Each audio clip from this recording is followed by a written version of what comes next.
right, recording this. It is Sunday morning Pacific time, year 19 of Guess the Lines. We are here. Wow. Cousin Sal. We've been doing this forever. Quick story back in the Jimmy Kimmel Live days. You're already doing this with one of your friends, but when we worked together, NFL season 2002, we started doing it in like December. We were sharing an office, sitting next to each other, and you just would throw the lines at me and I would guess them. And remember writing at one point, this would be a great talk show segment someday, not realizing podcasts were coming. Podcast came in 2007. We've been doing it ever since. Our 19th year. Next year will be year 20, Sal. Yeah, I remember saying to you, I was like, all right, this is a great segment. I don't know if it lasts 20 years, but definitely 19. Definitely good for 19. I also don't remember coming into this a year like this depressed as I am. But we have a job to do. We got a job to do. Let's talk about it because we haven't. The Micah Parsons trade happened near the end of last week after we had done our big over-unders podcast, like less than 24 hours after. And somehow I had miraculously picked the Green Bay Packers to make the Super Bowl, which I feel even better about. We had both gone under on your team. And now it's the only case would be a possible Ewing theory situation, which I don't think you're very excited about. No, I'm not excited about any of it. And it's all terrible. I do appreciate you holding off on the snark and texting me, because that oftentimes is the worst part of this, which of your friends and which you need to respond to and whatever. But as far as the trade, I don't think it's good. I'm used to the other terrible Jerry. At least he was predictable, Yeah. And now it's it's like if my kid gets shitty grades every semester. It's like, all right, what am I going to do about that? Oh, now he's stealing catalytic converters? Whoa, time out. All right, now we got to do something here. So I don't know. I made a list of 12 reasons this trade sucked, and I'm not going to bore people with them, but they're all solid. Are you going to give them now? No, I'm not going to go through it because you can't do the Cliff Notes? I'll tell you the biggest one is his timing is always the worst. Even if you like what they got, right? They could have gotten more in March. They could have gotten more in June. They could have gotten more. Either he waited too long or he didn't wait long enough. Like if he had waited 4 weeks, I guarantee Micah Parsons, and we were going to lose probably 2 or 3 of those 4 anyway. I guarantee Micah Parsons getting a hit at $1.25 million a game would have been like, all right, Jared, we'll take your offer, whatever, So I don't know. It's just I too late first rounders. If you look from 26 to 32, this is another one. That's where the Packers pick is going to be. It's depressing if you look at the last few years. It's like a slew of Cole Strange types. That's it. And I'm not counting on them. Shots fired. Sorry. I have to go back. I thought we were talking about your team. You're doing a good job. Yes. No, but I'm not counting on them to do a good job packaging those picks or doing a good job with the free loot. And Kenny Clark is fine. I know he was an all-pro, but his best years are behind him. He's 30. So I don't even know what else to say about this. Good job, Jerry. You fucked it up again. Well, today they gave Bland a huge extension, like $90 million. So it's now that we don't have to pay Micah Parsons, we have more money to overpay some of the other players in our team. I don't even know if he's a top 20 cornerback. Great job, Duran. You didn't hold out. You played that perfectly. Hopefully you can stop the run, because that's what's important here. You mentioned the leverage piece. This is the part. I had a lot of thoughts. Obviously, we haven't done a podcast since this happened, on this podcast at least. But if you just did if you fed it to AI, if you fed it to Chat GPT, whatever the F it's called, and you said, when will we have the least leverage in a Micah Parsons trade? Right. When would it be the least helpful to us and make the least sense? You would say the end of August, right? Where you've already missed last year's draft. You're already 6 months away from whatever draft picks you were going to get anyway. And you're probably not getting a player who can help you more than Parsons this year. So worst case scenario, you just roll this over. You play chicken with him all year. He comes back eventually. You have him for this year and then trade him in March. Because the thing I always talk about with trades is is this trade still here 6 months from now? Guess what? The Packers are still doing this trade in March. Oh, we have to give up just 2 mediocre first rounders and a guy in his 30s for Micah Parsons? Yeah. We'll do that in January. We'll do it in February. We'll do it in October. Would he have had more leverage in October? Probably. It almost just seemed like they didn't want to deal with it anymore. And he's old. And he's like, I'll show him. Yeah, you showed him. You're probably showing him in the Super Bowl, and he got a giant contract. So what was the point of this? Right. And, okay, the one thing I'll say is, the whole team hated him. I don't even know if that's true, but the front office hated him. The players hated him. The podcast really changed him. The podcast, remember what happened with the Royals, right? Harry and Meghan, whatever. Everybody loved. They did a podcast. Everybody hated him. Okay, maybe there's something to that. Did they do a podcast? I don't remember they did the podcast. We'll have to look they that actually did the podcast. But maybe we could check that while we're doing this. Definitely know Harry didn't do the podcast. Right. He got paid to do the podcast. That's what happened. Yeah, I know. He did the podcast. Anyway, go ahead. No, but you're right. Like, yes, wait longer. You waited too long, but now wait even longer. And what's the downside? All right, maybe he could tear his ACL while holding out playing pickleball or something. That would suck. Then his value. Well, the odds are 1 in 1,000 that's happening. And Schefter said at least one team other team was like, oh, I was interested. We would have given more for Micah Parsons. And Jerry himself said 15 teams contact them. Like, that's a lie, because then you would have gotten a better offer than what basically like Khalil Mack fetched. So it seemed like it was 6 teams. Albert Breer, I thought, had a really good kind of now they tell us piece about why they did this. And he said 6. And I'm wondering, like, maybe other teams offered the 2 first, but they really like Kenny Clark, and somebody that we both know who's been a big Cowboys kind of watcher over the years was like, the Cowboys get infatuated with guys. That's right. They love their players. And that's like when you signed Mingo, it's like, oh, we've always loved Mingo. When you traded for Roy Williams, our scouts loved him. And they probably like Kenny Clark for like 8 years. And they're like, oh, finally our chance to get Kenny Clark. Doesn't mean you do the trade. This really reminded me of the Mookie Betts trade.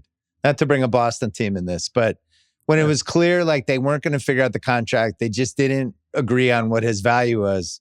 But they also could have kept him for 1 more year, had him play out his contract year, and then just taken the draft picks for him when he went somewhere else. And instead they're like, nope, got to do this now. And they made a fucking terrible trade. They got Verdugo and Wong and Jeter Downs. They got 11 cents on the dollar. I would have taken Verdugo and Kenny Clark. Verdugo, I would have taken for sure. But we didn't even get 2 first-round picks in that trade. Yeah. But it reminded me of that, where when it happened, there was no zag. And that was the funniest thing about this Micah Parsons trade. There was no zag. There was nobody like, actually, here's why this makes a ton of sense for Dallas. Like, when everybody who follows football, covers football, cares about football is like, that's the dumbest trade I've ever seen. Yeah. Probably not a good trade. Yeah. And they extended other players because of like the Dak extension doesn't really make sense now, right? Like the CD extension doesn't make sense now if you don't have Micah there. Like that you now have to replace one of, if not the best player at that position for the next few years. And the difference with Mookie Betts is Mookie had 1 more year, right? He was playing out his contract year. Cowboys had Parsons under contract for years. You could have franchised him forever. Franchised him twice, right? So that's why waiting longer, I think we agree, this is the way to go. Damn it. Not taking advantage of, I get it. If they're like, it's too much money, we don't think he's worth it, it ruins the salary cap for our team. Cool. But you still had him under contract for this year. Yeah. You still had a chance to be good this year. You still had a chance to move it to October and have some team that doesn't realize that they were going to be good, and they're good. And they're like, we'll give you 2 firsts and a second. Right. You know, I thought it was so crazy, and I feel bad for you because I know you love the Cowboys. We went to the stadium together. It's been a long time for you. That Cowboys documentary came out. You came on here about a couple weeks ago, and we talked about the glory days. And a big piece of that. I kind of like Jerry a little more after that. Like, I was like, nice appreciation. But I think he was like, oh, everyone thinks they know me. They think I'm going to give in at the last second. So now maybe that was his thing. Like, I'm going to throw a little curveball here just to fuck with people. It's the Bill Simmons podcast presented by FanDuel, and the NFL is back. And thank God. FanDuel has everything. They got an awesome app. They have SGPs. They have great futures. They have good prop bets. Live betting, your way bets, clean app. It's great to use. Been using it for a few years. Every time I go back to Boston or any place that has FanDuel and I get to use it, I'm always excited. I'm on an airplane runway. You done the airplane runway? Yeah. Everybody. Airplane runway. There should be a button, the runway button. I'm on the airplane runway. I got to get this in. Get your bets in, build something bold, make every game feel bigger. Download the FanDuel app or head to FanDuel.com/BS to get started. The Ringer. Committed to responsible gaming. Please visit rg-help.com to learn more about the resources and helplines available and listen to the end of this episode for additional details. You must be 21 plus and present in select states, or 18 plus and present in D.C., Kentucky, or Wyoming. Gambling problem? Call 1-800-GAMBLER. Visit rg-help.com. Call 1-888-789-777 or visit ccpg.org/chat in Connecticut. Paid endorsement. Well, this was not a curveball. This was a slider in the dirt. Yeah. And you can't recover from losing a guy that's good. It certainly took the Red Sox 4 or 5 years. I mean, there's 8 guys that really truly matter in the entire league. And you're talking about any position, and the fact that he wasn't, like, Myles Garrett was available for a split second, but he's 4 years older than Parsons, and it's Browns, usually, even the stupid Browns knew to sign their best player. So right. But that's the thing, is usually when these guys become available, they're still not arrow pointing up toward like the apex of their career. They're usually like, they probably peaked 2 years ago, but they can still be at near that level for a couple more years. This was like the rarest chance you could ever have of getting somebody that hasn't even maybe been the best version of himself yet, And I think then to trade him in the NFC is the other thing that has to drive you nuts. Where you're like, really? You can't just send him to fucking Denver or Tennessee or somewhere, anywhere? Yeah, Jerry, you have history with Green Bay, right? Like, first of all, the Mike McCarthy stuff. All right, there was that weirdness there. The third and 20, obviously, with Rodgers years ago in the playoffs. You had the Dez catch. Like, stay away from the Packers. They're not in our division, but they're our enemies. So he's just a mess. It's a complete mess. We covered this in the NFC over-unders. You did not like this Cowboys team to begin with. From a season standpoint, it was pretty top heavy. Yeah. And now you've lost one of the number one person who made the team top heavy, and you have these picks coming that you don't even get to use for April. It almost makes more sense to zag now and just kind of tank the season, but I don't think they're going to do that either. No, you're right. They'll be somewhere in the middle and it'll suck. And I guess, theoretically, if I had them at 6 or 7 wins, what does it matter if they have 3 or 4 right now? It doesn't. But, and you're in a good conference. Like they could conceivably be one of the worst teams in the league. You're going to have this Thursday night game that we're going to do Guess the Lines, where they're playing this awesome stacked Eagles team. And all the announcers, it's going to be NBC and it's going to be Collinsworth. I just can't believe they traded Micah Parsons. Al, I would rather slit my throat with a razor blade than do that. Al, you just know that's going to be 3 hours of it. Yeah, something's missing with this Cowboys defense. I can't put my finger on it. Is he still with Al? I don't know. Did you make that announcement? Al, Micah Parsons. Was it Mike? Oh, yeah. Come on, man. Let's get it. My first Guess the Lines mistake. Micah Parsons, he just wrecks games. He wrecks them. He wrecks these games, Mike. Mike, why am I calling you Al all year? You gotta correct me by week 8. Mike, are you Al or are you Mike? Just a train wreck. Listen, we're both old enough to know these trades. There's going to be no scenario where this is a good trade. Yep. No, none. The Packers are going to be one of somewhere between 1st and 8th, I would say, in the league, right? They're going to have at least 10 wins, probably 11. They might even be really good and be like a 1 seed, which would be hilarious. You play them this year, don't you?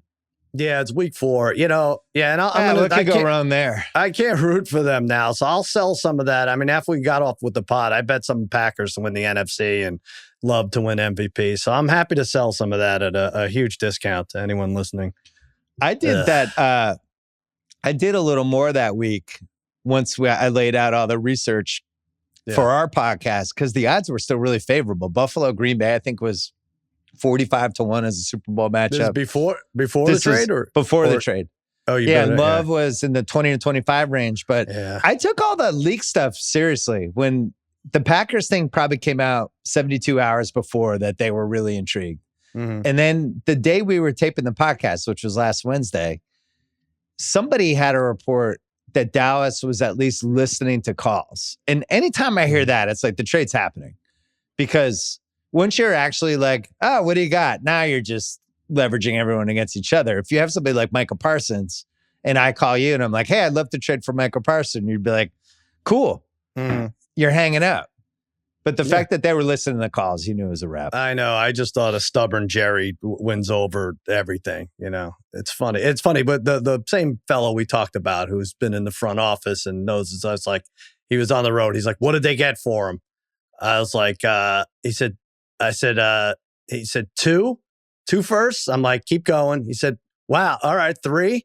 I said, no, keep going. 4. I was like, no, go the other way. Go the other way. He's like, go backwards. He's like, you kidding me? 2? That's terrible. Yeah. Can you guess a 30-year-old defensive tackle? How about that one? Yes. Yeah. Throw that in there. I feel bad going after Kenny Clark. He's a fine player. Good player. Yeah, it seems solid. Yeah.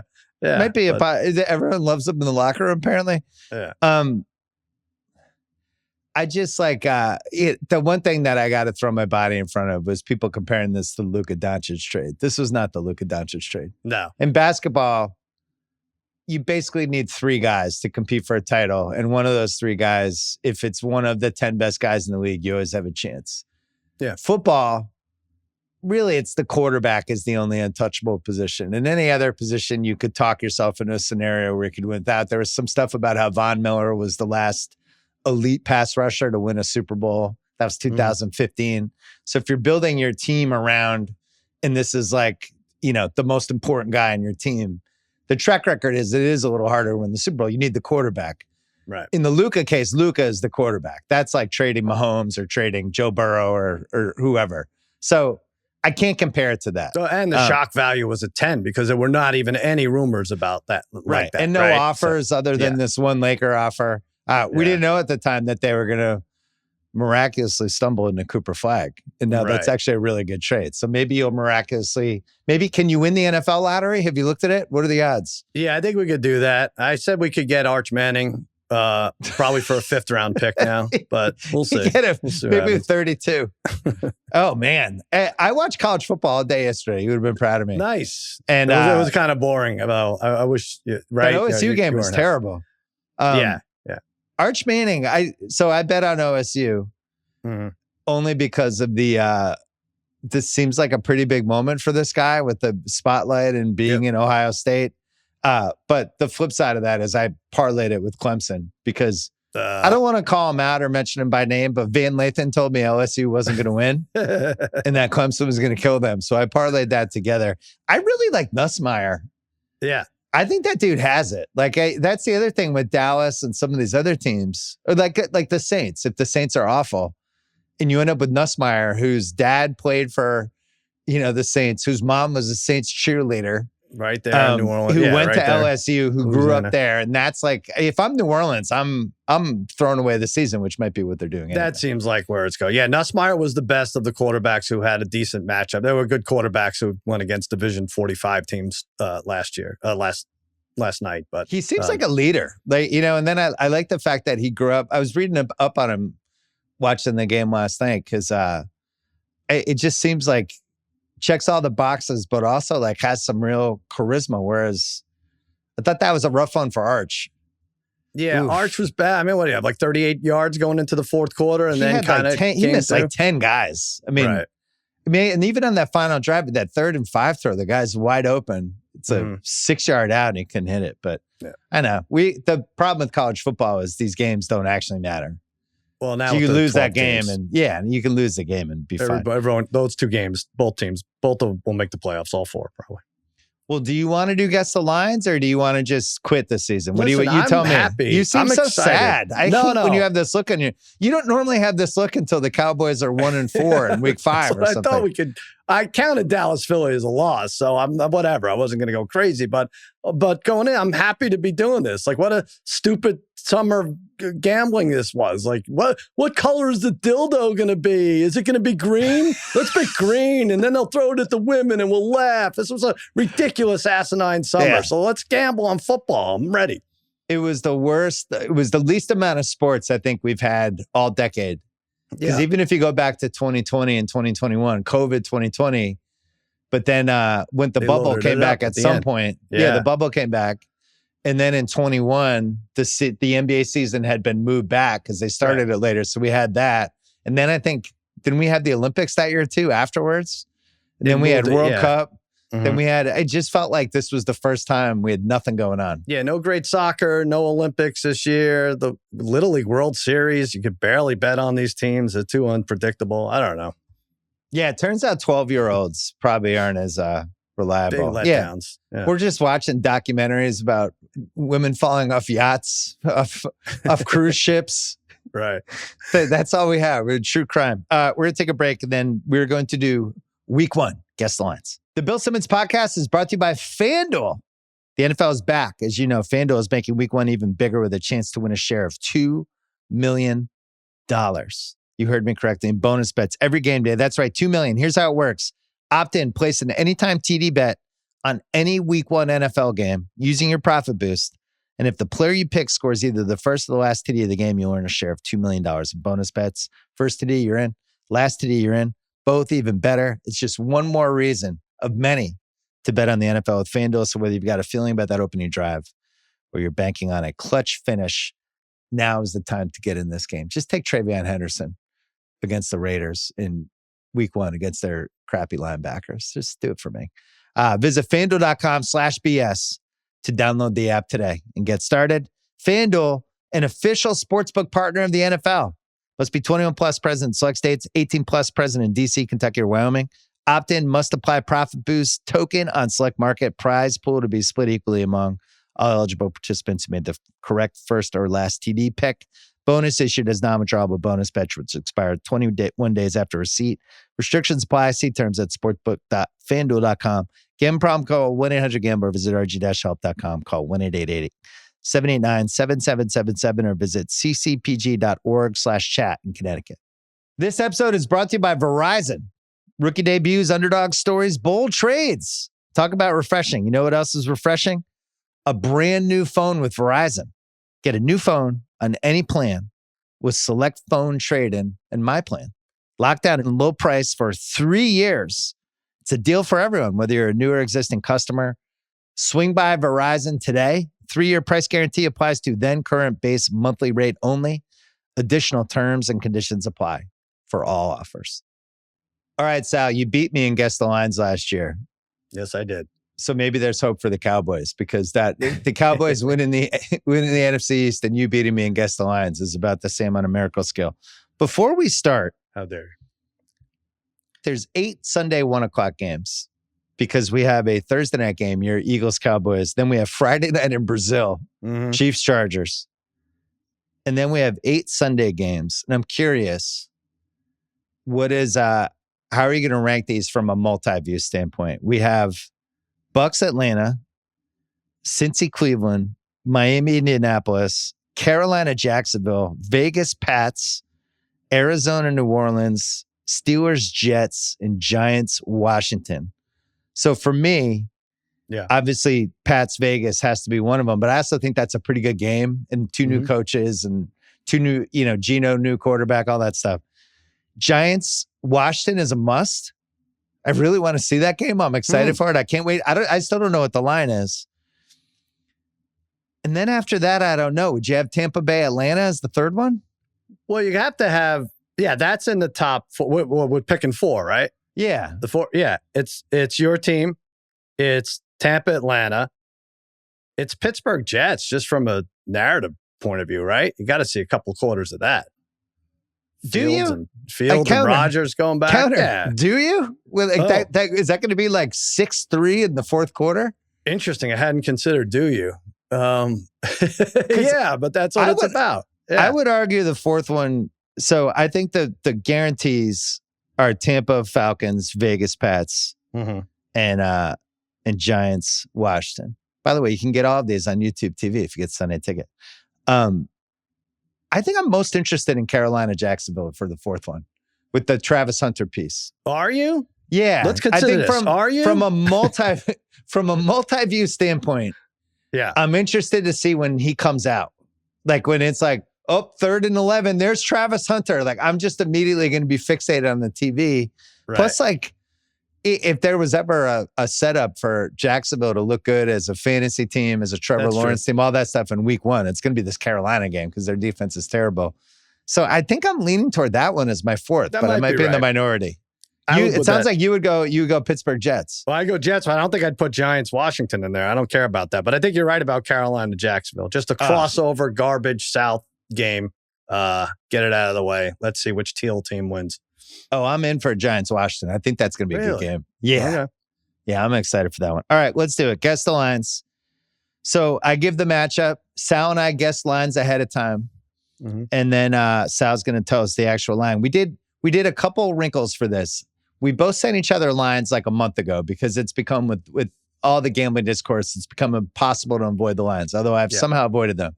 So we had the caveat, you could move this by a point over the course of 4 weeks. Like if, for instance, Dallas traded the best player in their team. That would be a scenario where you could move at 1 point. Give a better example, something that would actually happen. Or somebody got hurt or whatever. So our first game is Thursday night, Eagles-Cowboys. It's in Philly. I got to ask, why isn't this a better game? Usually this first Thursday night game is a good game. Why isn't Washington in this spot? How did we end up with the Cowboys, a team nobody thinks is even going to go 500? It's just they have to give them the 6-pack of primetime games, right? It has to be Philly at home, defending champ. And I looked through it. There were some other options. I could have gone some of their AFC matchups, but I'm happy with it. Get it out of the way so I could fully enjoy Sunday. But you're right. Yeah, this could have been a Sunday night game in week 10 or something. Chris is going to be calling Mike Al, or maybe just I'll be calling Mike Al. Yeah. All right. So I have the Eagles favored by 9.5 over the Cowboys. Oh, okay. So you moved that. I moved by a point. I said 7, and it's 7.5.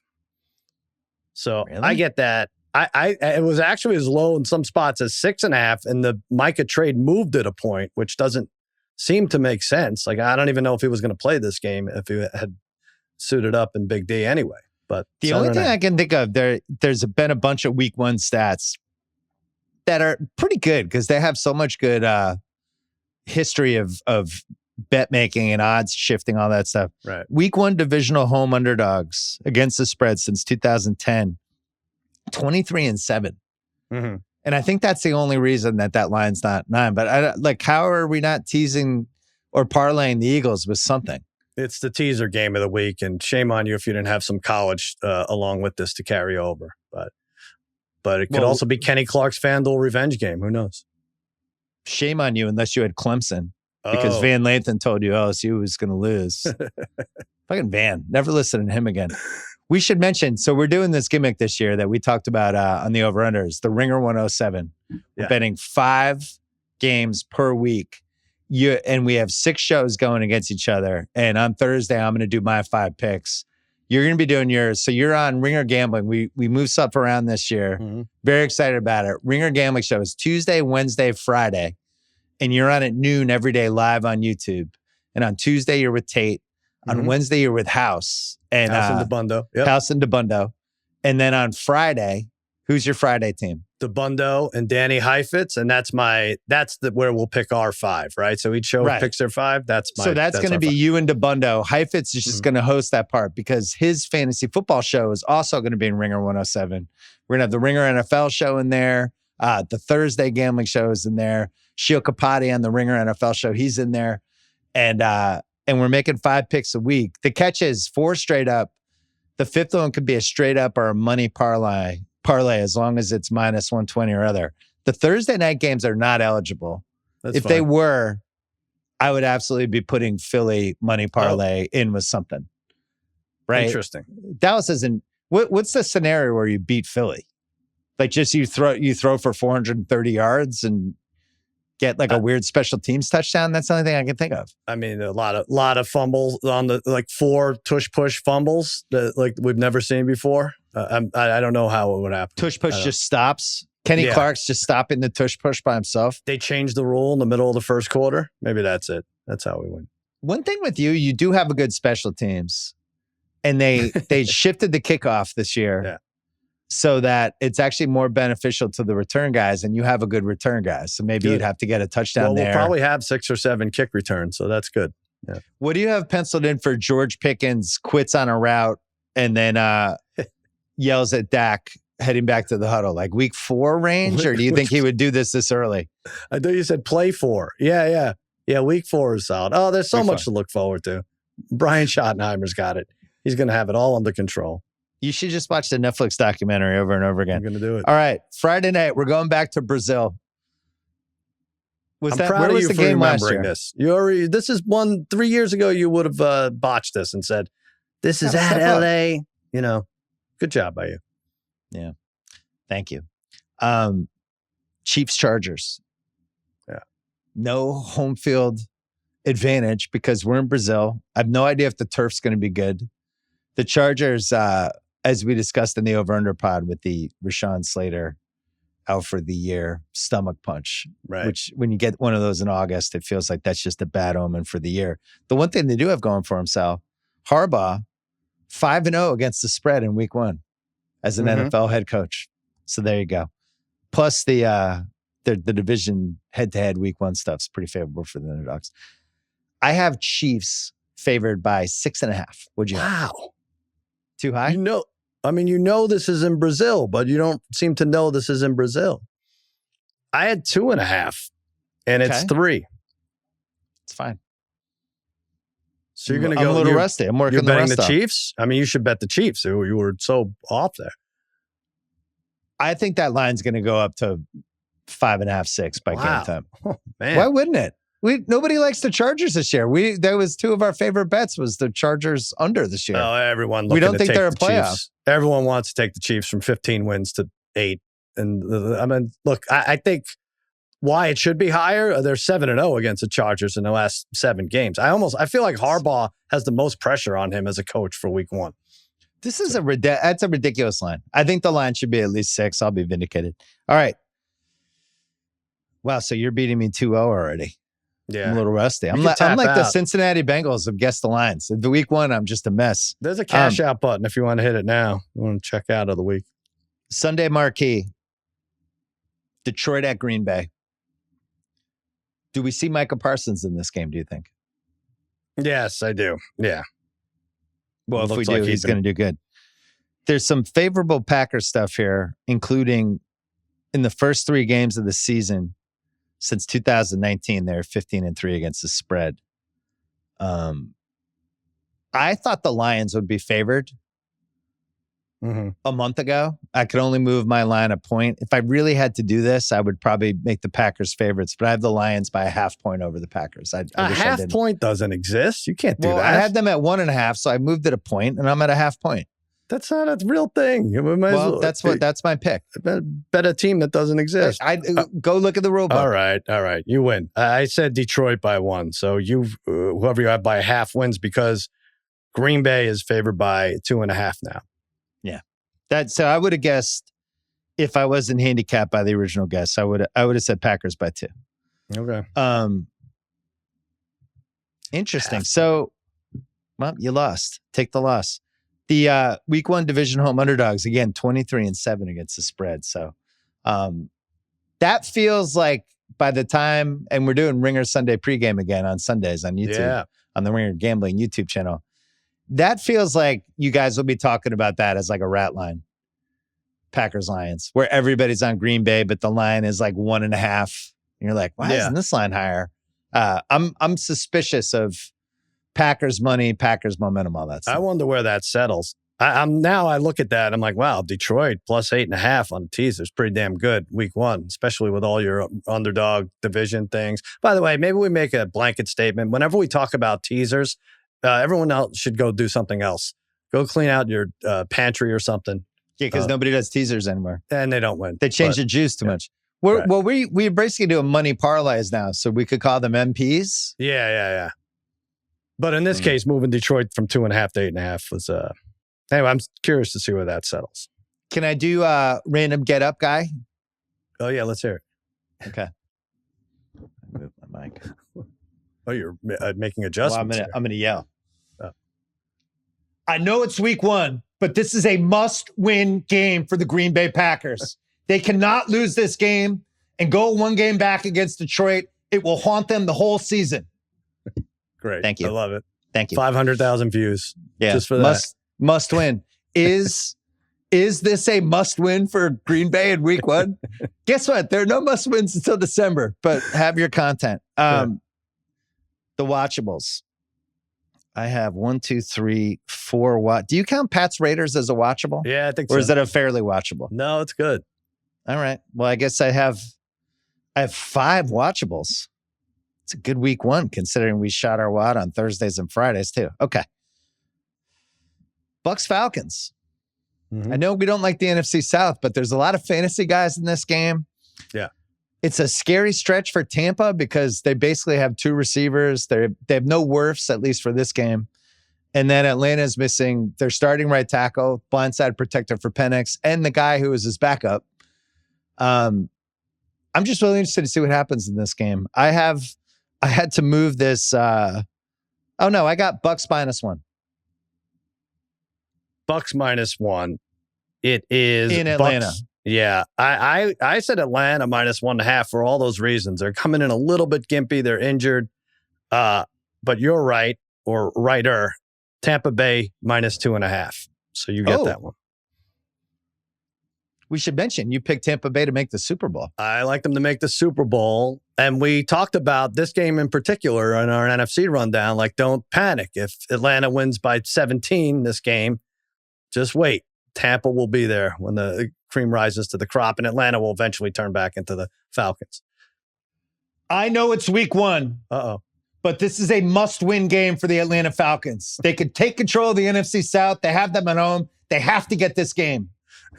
You should do that for all 32 teams, how it's a must-win, and then cut it up and then send it out to the various cities.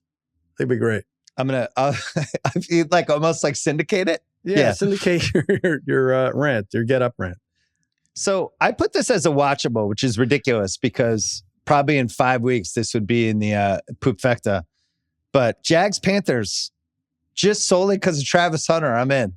Mm-hmm. And I'm probably, at scale 1 to 10, I'm probably like a 9 on being excited just to watch where he plays and how that unfolds during a game. But I might be too high.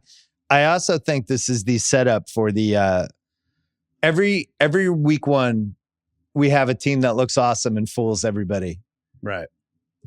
And I think it could be Jacksonville this week. They're home. They're playing Carolina. Bad defense.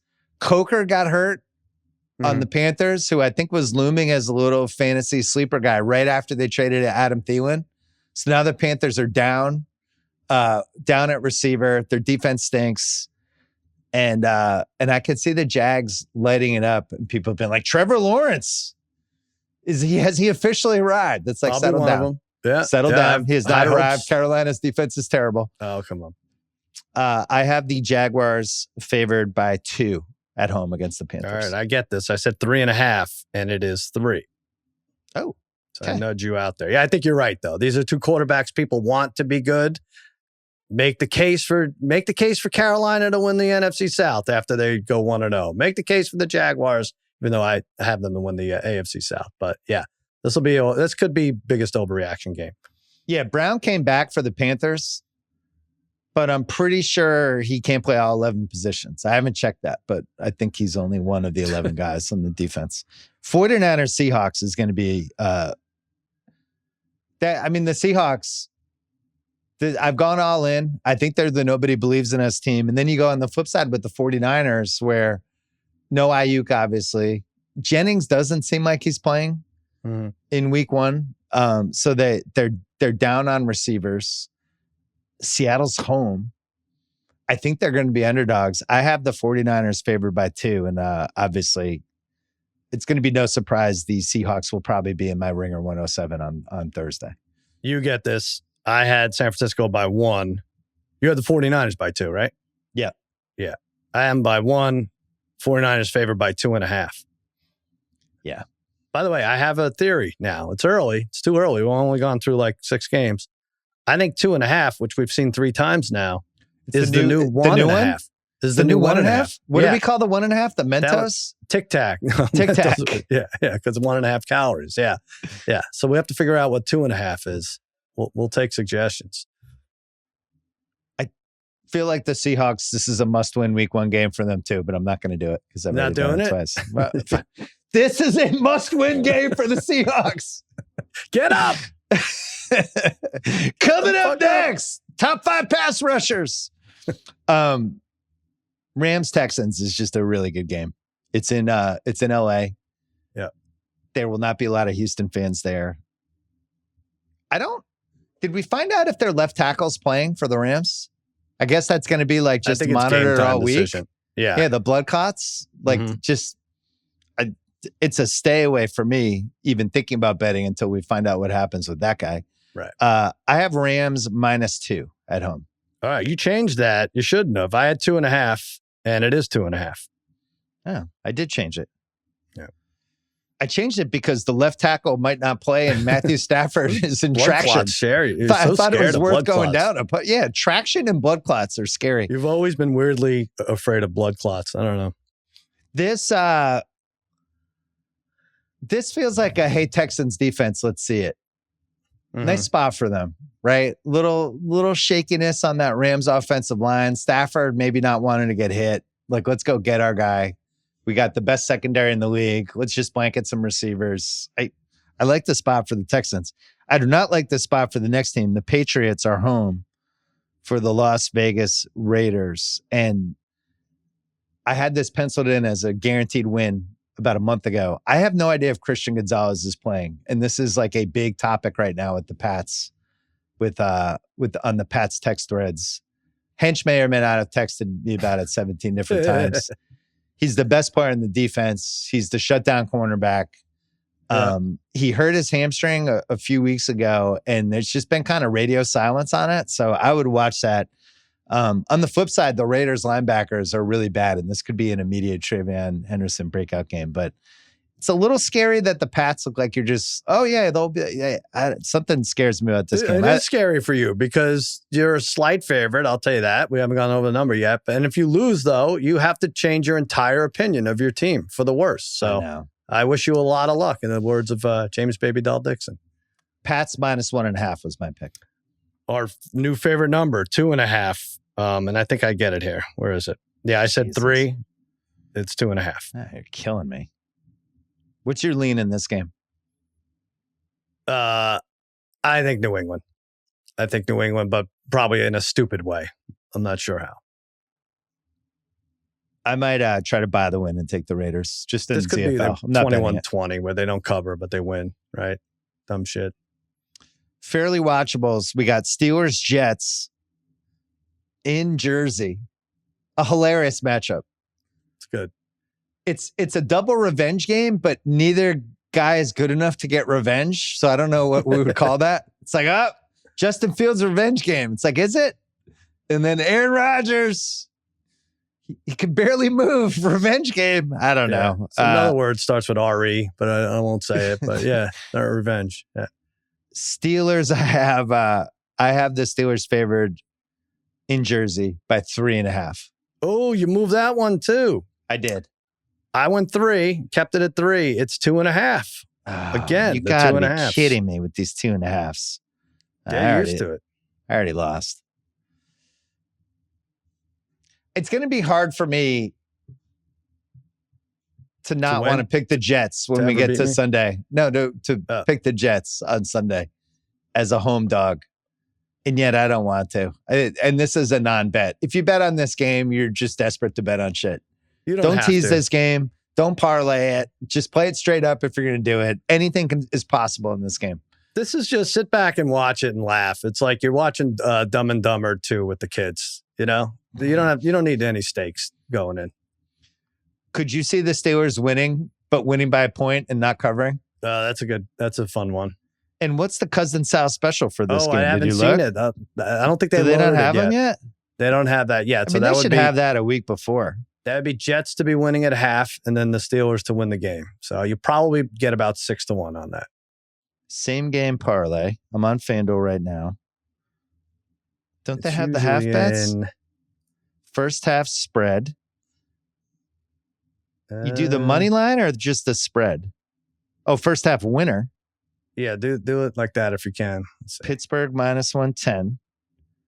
And then we do Pittsburgh minus. Oh, no, we want to do the other one at -110. This is some riveting stuff. We'll figure it out. Gahal's going to have to cut at least some of this. Jets to win the first half. Oh, plus 524. 524. Okay. Yeah. There you go. It could happen. Get it off the board. They did it 5 times at cash last year. Honestly, FanDuel, they just continue to improve the product, but also they're using some AI. I think they told the AI to factor in the Cousin Sal special. Did they really? Even if they spit this out at 8-1, lower it like by 300. Oh, well, I think that's illegal. That's minus 800 2 years ago. Is it bad for the network if I sue FanDuel for that? Because I don't think that's right. I don't think they like the Cousin Sal special. It was too lucrative last year. Washington is home for the Giants. I just wrote down under this one, oh boy. Why do you like this so much? I do. I like this one. Underdogs of 6.5 or more in week 1 since 2006, 49-27 against the spread. We already mentioned that division underdog bet. That's 23-7. Every Giants fan I know, and the Giants fans I think are realistic with teams. It is not a fan base. They've won. They don't need to do like the false positive. They're just like, yeah, we suck. We're never going to win with Daniel Jones. I don't like our coach. The Giants fans are in on this season, across the board. They're like, I like the team. I like everything I'm reading. Dart is going to be in by week 5. We're going to have this crazy pass rush. We're going to be able to run the ball a little bit. Neighbors is a freak. Dayball's in coaching for his career basically right now. So I have Washington favored by 8. Really? I like the 6. Giants. I mean, I think your stat that you led with is going to, they have to keep it between 6, 6.5 with the underdog in the division. I said 6 at 6.5. Yeah, I'm just getting absolutely slaughtered. I'd like to apologize. I mean, everyone thinks the Giant fans, they lead and they have a great defensive front, but those 4 guys aren't going to score 20 points a game. Something's got to change. It is one of those fronts, though, that if they can get a lead or hang around, I think they're in great shape. If they're down 10, then I get a little worried. But I don't know. I'd be scared of that game. Every year we have the team in that -6 to -7 range get upset in week 1. Last year was the Bengals against the Pats. Like, it's just, you lock it down. You know what's happening. Here's another candidate. Broncos home against Tennessee. They're in that range of, be careful. Bo Nix, 8-0 is a favorite. Rookie QBs having to play on the road in week 1, 8-21, straight up, 13-14 against the spread since 1970. Number 1 pick QBs since 1970 in their first start, 5-22, 8-20 against the spread. So all kinds of lines. And then the Broncos, when they won last year, they'd win big.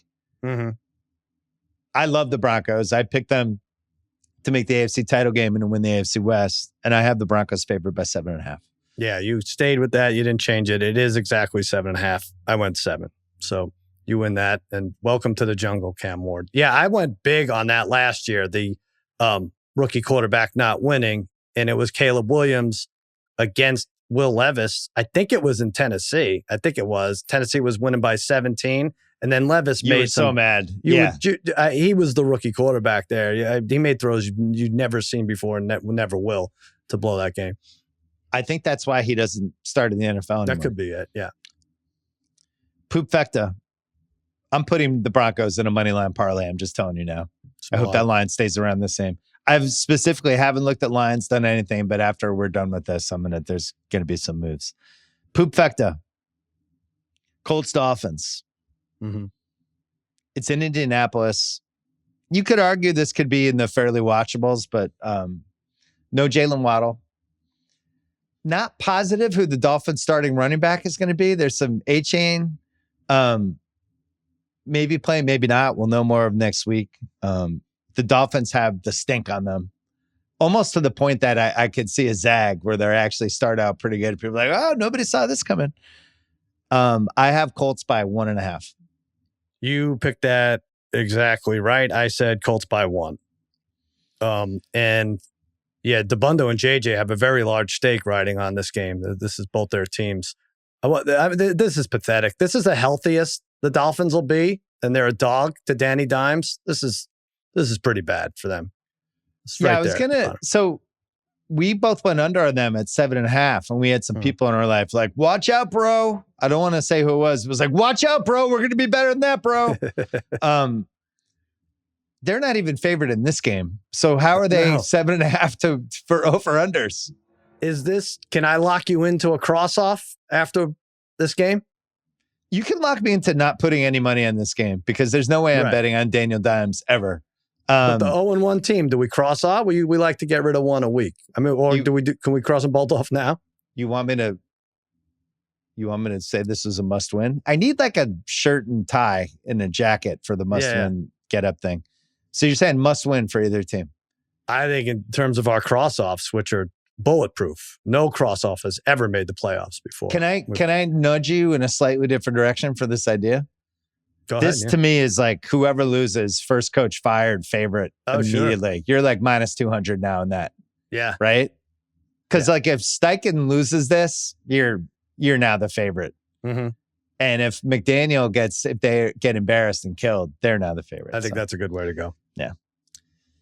Bengals Browns. Bengals at Cleveland. They have the that weird. They suck in the first two games of every year. Joe Burrow 1-9 against the spread in the first two games in his career. The Browns, I can't even figure out who's starting at running back for them. I'm in this guillotine fantasy league right now, and it literally could be anybody. It might be Nick Chubb. He's not even on the Browns anymore. He might be one of the starters. I have no idea who's starting for them. Should be Ford eventually. Flacco is the QB. There's some Samson guy involved. Myles Garrett is still there, so congrats to him. It's in Cleveland. I don't trust Cincinnati. I will definitely not be parlaying, teasing the Bengals in any way, shape, or form. I have the Bengals -8. Okay, I get this. I said 6.5. It's 5.5. Vegas zone. Our first Vegas zone. Yeah, division game. Cleveland, for all the reasons. I mean, he's 1-10, this Zach Taylor, in the first few weeks of the season. So I think that's why they have it at 5.5. I think I said Harbaugh has the most pressure week one. This Zach Taylor's another one. If he loses another one of these clunker games to terrible Cleveland, come on. That's enough. This might make the 4-box, though. If this is close in the third quarter, we may have to put that on. Somebody's sneaking into the 4-box from these bad games. Yeah. Somebody will get bounced. Last one is Cardinals in New Orleans. This is another one that I'm probably too low. I was stuck with the original pick I had.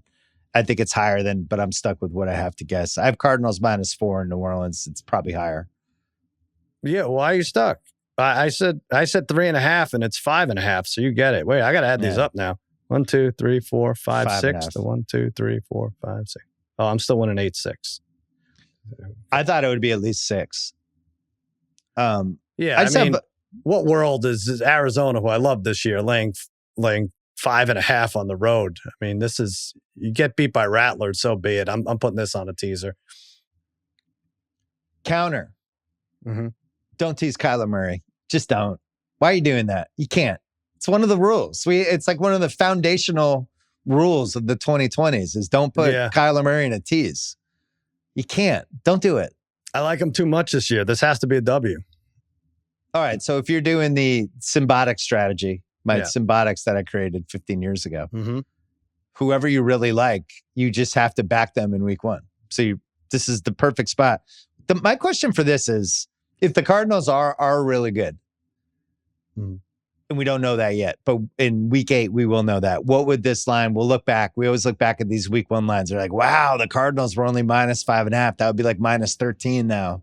Yeah. So could that be the candidate for this week? That could be something like that. Right. Well, the Saints are already tanking. It's not even Halloween. Or it's, wow, the Cardinals were favored by -5.5 on the road. How fucking stupid were we? The Saints not favored? Jesus. Well, remember what the Saints did last year with a more promising quarterback crew there. They scored 40 points in each of their first 2 games or something against my team and then just fell apart. We never talked on the Over-Under pod about your feelings on Kellen Moore as a head coach because your feelings weren't exactly excited as your offensive coordinator. I can't say you were like a giant Kellen Moore fan. No, and I'm happy for him and everything. But I think this is the worst spot a coach has been thrown into in a long time. Right? It is definitely I needed a job kind of spot. You know, because you don't ever want to go to a situation with a bad ownership group that also doesn't have a quarterback. Mm-hmm. But if you think like, can I just hold on for a year and then we get Nussmeier? Now I'm feeling pretty good. Yeah. So.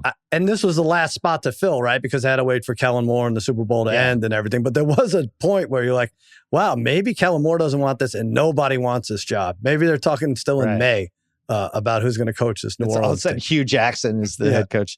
Sunday night, fantastic game. Bills-Ravens. It's in Buffalo. You can't do better. No. This is the best possible AFC game from an entertainment standpoint. Sorry, Kansas City. It might be the best game you could just put together, period, for a week one.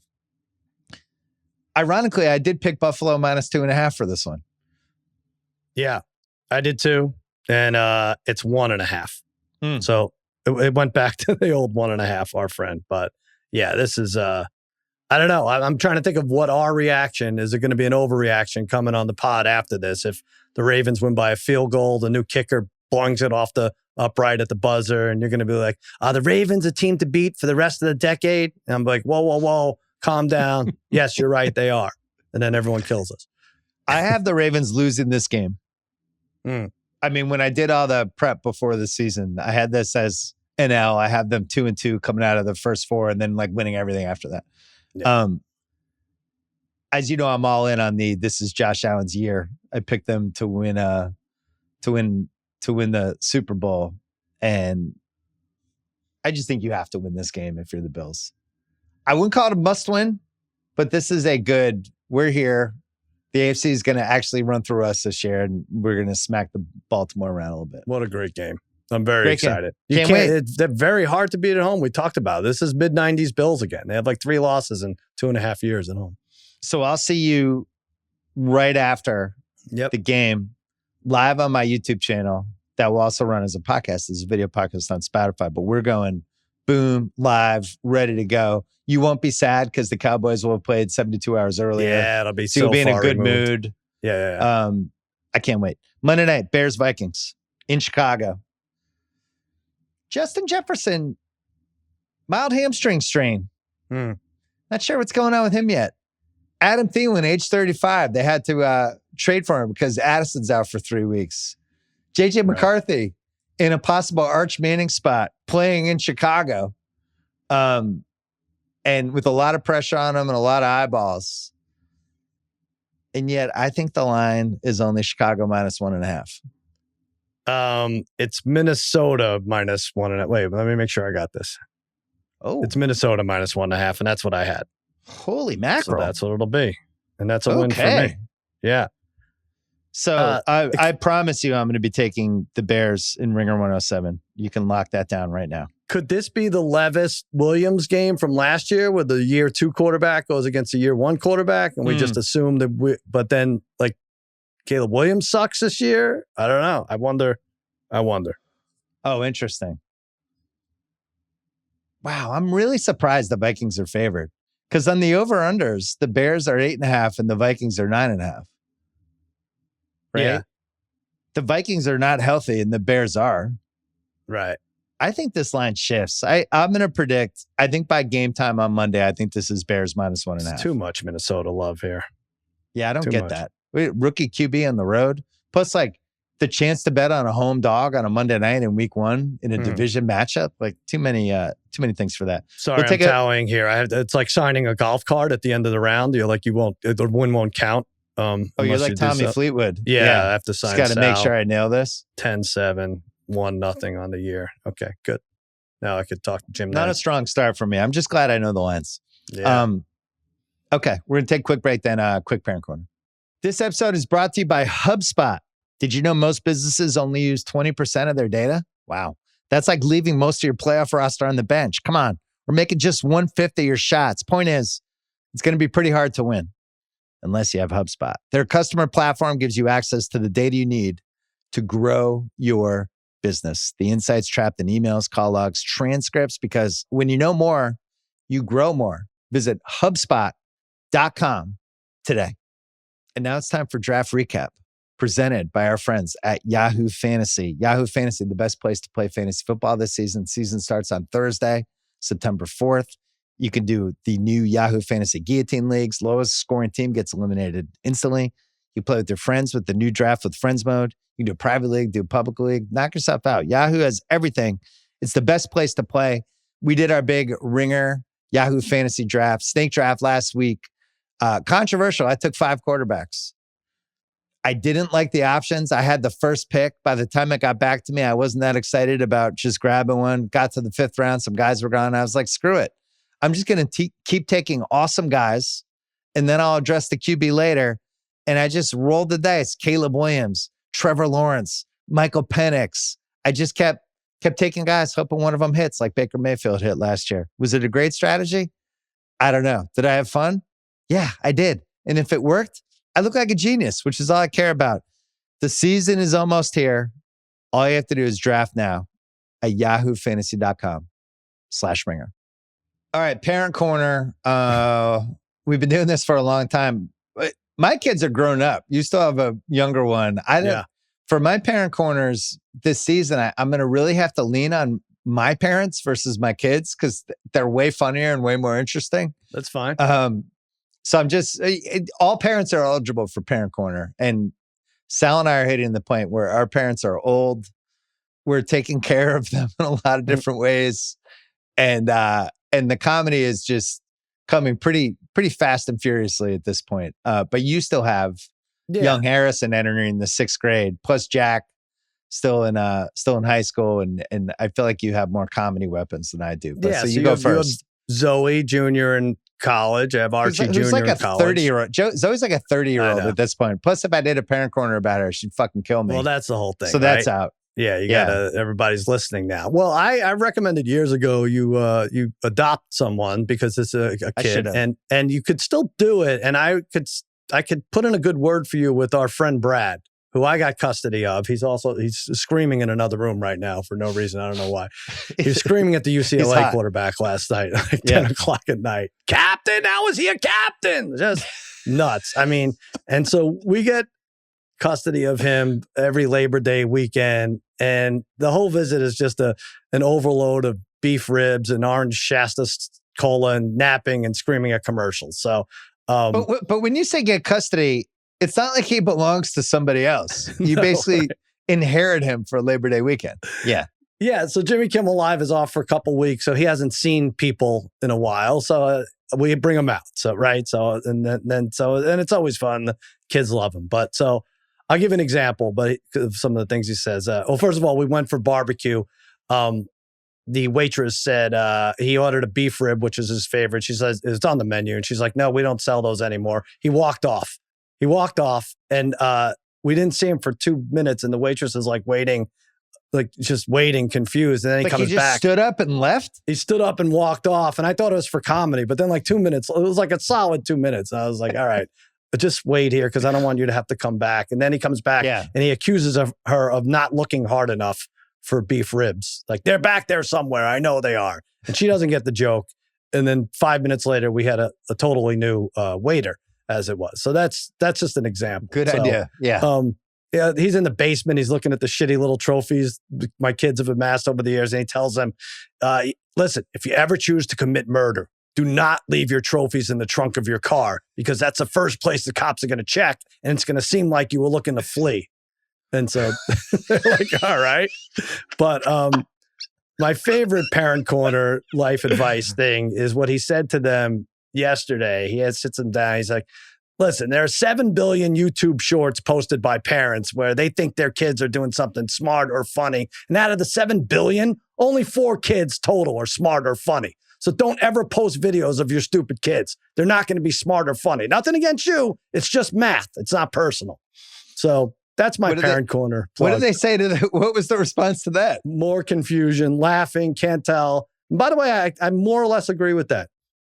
Well, didn't you also, you had a thing where you walked to get ribs, but the bar was too packed and then Brad couldn't walk back. So you then had to walk back and get the car to pick him up. He wasn't capable. Disabled. He has a inexplicable limp for the last 25 years. And it was kind of walking back to my house was kind of uphill. And I was like, why did you decide to walk anywhere with him? Well, because it's parking. It's Labor Day weekend. It's crazy. I can park by you. I'd be closer than if I can try to get a spot. So I don't know. Yeah, we bit off more beef rib than we could chew there. What is Brad on the iPhone? What are his steps every day, you think? Is it over 1,000? Well, his phone hasn't worked. His phone hasn't worked in 6 weeks. He is pacing around a lot. So a lot of Shasta soda, cola. My parent corner. So my mom has just gone up 7 levels as a character. Nice. Including when David Chang asked me to be on Dinner Time Live and I wanted her to the recipe for meatballs. She thought that I wanted her to make the meatballs and was preemptively upset about it, that she'd have to cook on a Monday and do all this work. And it was a misunderstanding. I gave her 4 days to prepare. But the problem was she had made ravioli for my son and me when my wife was away, but didn't tell us she was making it. We didn't ask for it. You know, she lives far enough away from us, it's hard to get. And she made the ravioli and she's like, hey, I made you guys ravioli. You got to come and get it. And Ben's, he's about to be a high school senior. He's the least reliable person probably on the planet. I don't even ask him to go get me a water at this point. And then I was like legitimately busy doing stuff. So was never able to get over there, which then made her mad. And she held a grudge about it for like 2-3 weeks that she cooked us the ravioli and we never came to get it. But we never asked for the ravioli. So I had to like navigate that whole thing with her. But as you know, with the moms, they start taking stuff personally.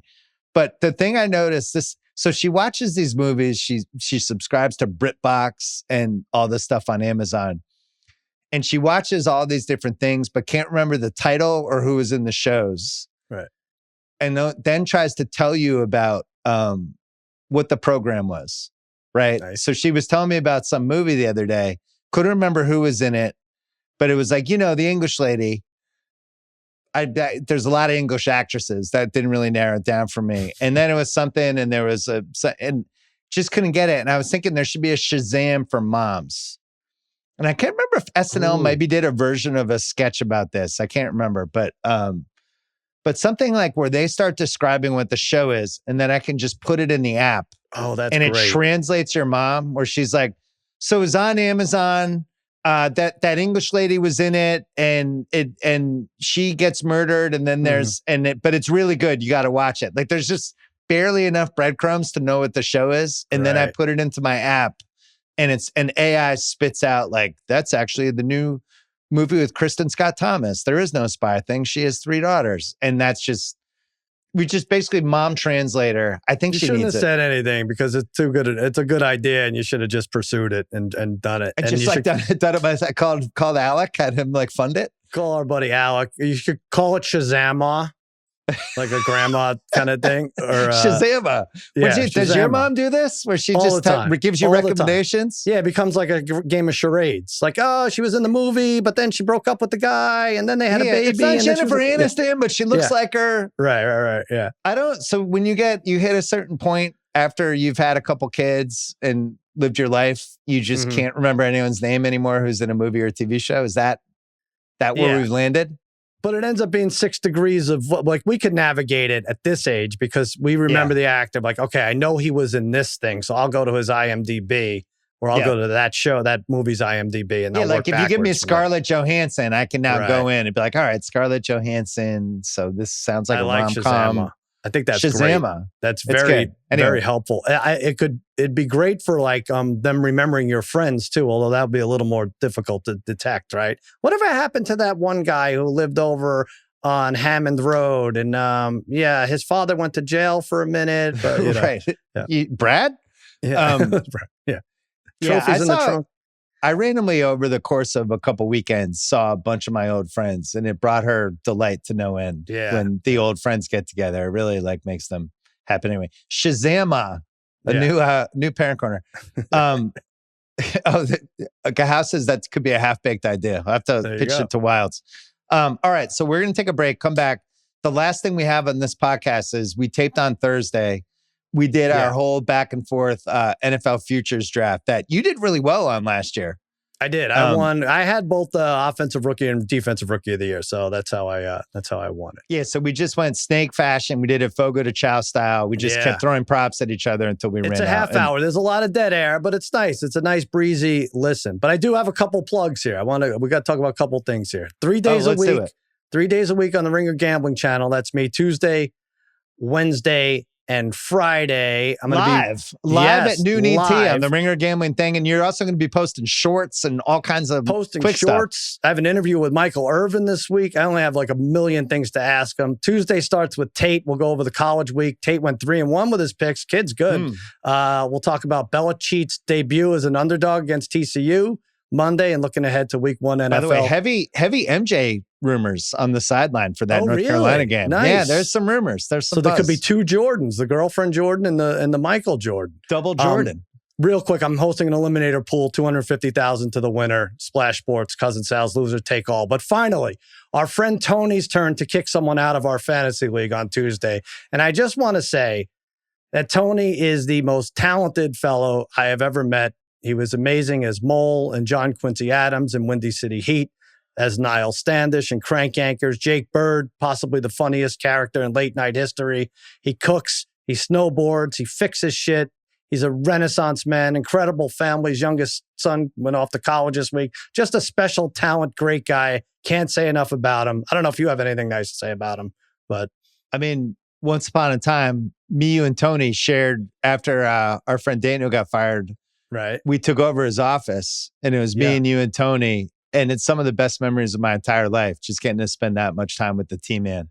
Yeah. So whoever he chooses to vote out on Tuesday, I'm sure it'll be a really good, smart pick that he put a lot of thought into. And if it happens to be one of us, I'd still respect the hell out of him because he's that great of a guy. Yeah. Sounds like you're pandering. Like I really meant what I said, but you're sounding a lot like pandering, but that's fine. One of the funniest people ever. One of the nicest people ever. Huge fan of the Celtic City doc. Sent me a nice long text about it, and just somebody I really treasure as a human being. Yeah. Good job, Tony. Don't fuck this up, please. Who's the favorite to get voted out? I don't know. It might be the guy wandering around with looking at everyone's trophies in the next room over here. I'm not sure. No. All right. Well, I'll see you on Tuesday. Sorry about Micah Parsons. We'll be back. Give me a quick good job by you. Good job by you, buddy. Good job by you. We'll be back with the Futures Draft right after this. All right. You'll be watching and listening to this on a Sunday, but we are recording this late Wednesday afternoon. Futures Draft, second annual. We had such fun with this. Who won last year? I did. This one I won. You crushed with the over-unders. I had both rookies of the year. So that helped. So it's basically one unit, and if there's all kinds of like if you do like a 10-1 and it hits, so we'll keep track of it. What we do is somebody gets the first pick, somebody gets the next two, somebody gets the next two, and we go that way. And they're baby. Futures that we like. I'll give you do you want the first pick or second and third? What do you want? Second and third. Okay. I'll go first pick then. Philly, KC, and Baltimore all to make the playoffs -110. Oh, it's over. You lost. I'm locking it down. Thank you. Oh, that's good. That's good. That is we've been doing this for I don't know how many years, where we put together a parlay like that, and you say, "Who's losing that, Simmons?" Right.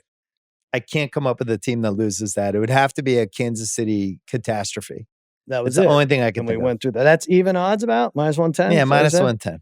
Yeah. Okay. All right. You have the next. All right. I will go in this order for the AFC North: Ravens, Bengals, Steelers, Browns, +310. Okay, +310. So you think Pittsburgh will be the 3 seed? Is basically the bet. It's a smart bet. Yeah, I think what you're basically going Cincinnati versus Pittsburgh for that 2 spot. I agree with you. I think that's a good one. I like that. All right, what's your next one? Oh, that's right. I get 2. All right, I'll do this one. This is very tough. NFC North. And I know you don't like this. Lions, Packers, Bears, Vikings in that order. Lions, Packers, Bears, Vikings. +1300. Oh, it's tough. It's like a newborn figuring out a Rubik's Cube, but I have to take a chance here. You would reverse Packers and Lions, right? Yeah, I would do Green Bay winning that one, as we covered in the NFC podcast. Right. Yeah, I wouldn't. The NFC North, I'm surprised you messed with that this early in the draft. I know. It's all right. This is why I'm going to beat you got a lot more.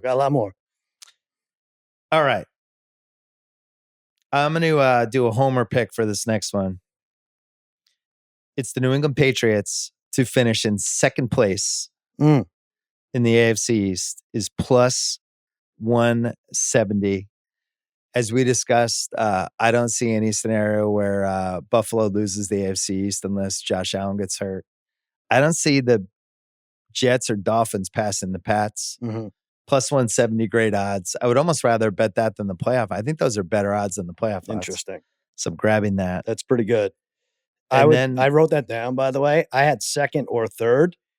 Let's say you were a millionaire. Let's say you put $100 million on plus 170 and $100 million on plus 220. You can't lose that. They're coming in second or third. So the only way you lose that is if First like or Drake fourth. May gets hurt, basically. Yeah. Okay. Maybe. And my other pick, which I really like, and I'm surprised you didn't take it off the board. This is on FanDuel. This is one of the ringer specials on FanDuel. Yep. New Orleans or Cleveland. Yeah. Shit. Under 3.5 wins. Mm-hmm. Minus 130. That's good. So one of those teams has to suck, basically. And I think both of them might suck. I actually wish there was you could do both of them at the same time. But I just don't see any scenario where both of those teams win 4 games. You could have that wrapped up by like Thanksgiving somehow. I feel good about that. I like backing the teams with the worst quarterback situations in the entire league. Yeah. All right, you're up with 2. All right. I'm up with 2. All right, I'm going to steal this from you because I know you like it. Jordan Love, MVP. 20-1, you said? 25. Great. I'll take it. Love Matthew Golden. Love that offense. Really smart. I should have taken that. God damn it. Carolina, Cleveland, Giants. In December, he's in the conversation at 20-1. You got one more. I'm going to go Chase, Offensive Player of the Year, plus 800. You know, everyone's picking this guy first overall in every fantasy. That's probably the reason. Henry and Barkley slow down. I think this leaves the door open. That's 17 touchdowns and 1,700 yards. So wide receivers hasn't won in 3 years. This is how you won last year. You went big odds. Get big numbers. What do you took big chances? Even odds, Patriots. That's smart. Well, I'm gonna have to take a division. Oh, I already did that one though. You want to tap out? Well, we're doing Fogo de Chao rules. I love it. Which means we just keep doing props back and forth until somebody quits. Someone throws up. Yeah. Okay. I'm gonna do. Those aren't great odds on that. Fine, I'll do this one. You're rattled now. That's sad. No, this is a good one. I'm surprised you didn't take it. The odds aren't great. Miami, Cleveland, New Orleans, and Tennessee all missed the playoffs. Yeah, wow. I have it right there. Plus 105. Yeah, it was like even or 105. Shit. So who screws that up? All Tennessee? Right. Nobody. That's good. Tennessee maybe going 9-8, getting a 7 seed. I mean, it's your Brown Saints bet, but you're giving yourself more leeway, like 3 or 4 more wins. Well, I'm going to double back up on it. I won't do that. I already did that. Okay. This is a good one. I like this one. Denver or Green Bay to be the 1 seed in their conference. Plus 550. Just a fun way to bet on Green Bay to be the 1 seed, but then you get the Denver odds too. That's on one there? of those two. Yeah. Denver or Green Bay plus 550 as the 1 seed. That's on there. They don't have first coach fire, but they have Denver or Green Bay. Denver or Green Bay. I get to bet on Matt LaFleur and Sean Payton. Okay. I get Bo Nix or Jordan Love. Good times. All right. You're up with 2. All right. I will say, all right, I'm going to do the NFC South. I shouldn't, but Tampa Bay, Atlanta, Carolina, New Orleans, plus 500. I like that. I feel like there's some hedging to be had in there. Plus 500, that's it? Plus 500. Jesus. What do you mean that's it? It should be more? New Orleans is kind of locked for 4th. Yeah. What's your next one? I'll get one more. Aiden Hutchinson, Defensive Player of the Year, plus 700. I think he gets the sympathy vote. He puts together numbers like he did last year. 700. Plus 700. He had 7.5 sacks in 5 games. He was on his way to shattering definitely a personal high, but for the year, he was going to. If you remember, I had him in our futures draft, right. and he was like 14-1. Yeah. That one really hurt. Okay.